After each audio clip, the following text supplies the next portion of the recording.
Kasih karunia dan damai sejahtera yang dari Allah Bapa kita dan dari Tuhan Yesus kiranya menyertai kamu sekalian. Amin. Selamat pagi saudara-saudari yang terkasih di dalam nama Tuhan Yesus Kristus. Firman Tuhan yang menyapa kita di pagi hari ini tertulis di dalam Titus pasal 3 ayat 4-5. Tetapi ketika nyata kemurahan Allah, Juru Selamat kita, dan kasih-Nya kepada manusia, pada waktu itu Dia telah menyelamatkan kita, bukan karena perbuatan baik yang telah kita lakukan, tetapi karena rahmat-Nya, oleh permandian kelahiran kembali dan oleh pembaruan yang dikerjakan oleh Roh Kudus. Saudara-saudari, mari kita jujur sejenak. Siapa di antara kita yang kalau upload foto di media sosial pantang rasanya kalau tidak pakai filter? Minimal filter yang membuat wajah sedikit lebih cerah atau menyamarkan noda bekas jerawat. Kenapa kita melakukannya? Karena secara naluriah kita ingin terlihat layak, bersih, dan sempurna di mata orang lain. Kita ingin presentasi diri kita yang terbaik. Seringkali mentalitas memakai filter ini terbawa ke dalam hubungan kita dengan Tuhan. Kita berpikir bahwa supaya Tuhan sayang, kita harus menyodorkan daftar prestasi rohani kita, rajin pelayanan, sumbangan terbesar, atau puasa paling lama. Kita berharap Tuhan melihat CV rohani kita dan berkata, "Wah, kamu hebat, kamu layak masuk surga." Namun Paulus menghancurkan ilusi itu dengan palu kebenaran yang lembut namun telak dalam suratnya kepada Titus.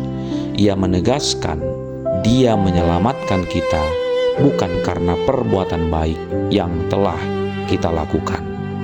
Bayangkan betapa melegakannya kalimat ini. Keselamatan bukanlah upah lembur bagi mereka yang bekerja keras menjadi orang baik. Keselamatan adalah hadiah, kado, bukan gaji. Jika keselamatan bergantung pada kebaikan kita, pasti surga akan sepi. Karena standar kekudusan Allah terlalu tinggi untuk digapai manusia yang rapuh. Fakta sederhananya, Anda tidak bisa membersihkan baju yang penuh lumpur dengan tangan yang juga berlumpur. Kita butuh air bersih dari luar diri kita. Itulah yang disebut Paulus sebagai permandian kelahiran kembali oleh Roh Kudus.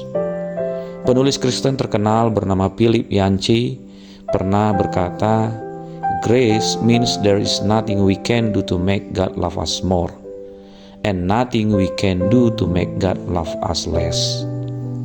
Kasih karunia berarti tidak ada yang dapat kita lakukan untuk membuat Allah lebih mengasihi kita, dan tidak ada yang dapat kita lakukan untuk membuat Allah kurang mengasihi kita. Jadi apa respon kita? Bukan berarti kita menjadi malas berbuat baik, tetapi justru berbuat baik karena kita sudah dikasihi. Kita tidak berbuat baik supaya diselamatkan, tapi kita berbuat baik karena sudah diselamatkan. Perbuatan baik adalah ucapan syukur, bukan uang sogokan. Saudaraku, hari ini berhentilah berusaha memoles diri agar Tuhan terkesan. Dia sudah tahu segala borok dan kelemahan kita, namun Dia tetap memilih untuk menyelamatkan kita lewat rahmat-Nya. Jangan sombong akan kebaikanmu dan jangan putus asa akan dosamu. Rahmat-Nya lebih besar dari keduanya. Mari hidupi hari ini dengan tanpa beban untuk pembuktian diri, melainkan dengan sukacita sebagai anak yang dikasihi Bapa. Amin. Mari kita berdoa. Ya Tuhan Yesus yang penuh rahmat, terima kasih karena Engkau tidak menunggu kami menjadi sempurna dulu, baru Engkau mengasihi kami. Terima kasih untuk mandi besar rohani yang Engkau kerjakan lewat Roh Kudus yang membersihkan hati kami yang kotor ini. Ampuni kami Jika sering merasa bangga dengan kebaikan kami sendiri, ajar kami hari ini untuk berbuat baik, bukan untuk mencari muka di hadapan-Mu, melainkan sebagai luapan rasa syukur karena kami telah Engkau selamatkan. Di dalam nama Yesus, Juru Selamat kami yang hidup, kami berdoa. Amin.